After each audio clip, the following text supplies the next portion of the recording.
మహాద్వారంగా పిలిచే 50 అడుగుల ఎత్తైన గాలిగోపురం నుంచి ఆలయ ప్రాకారంలోకి అడుగు పెడతారు.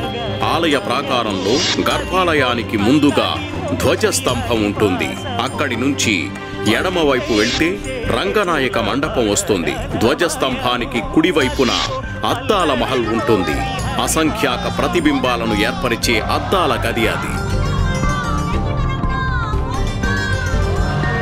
గర్భగుడి మార్గంలో ముందుగా వెండి వాకిలి ఉంటుంది. ఈ గడప మొత్తం వెండి రేకులతో తాపడం చేసి ఉంటుంది.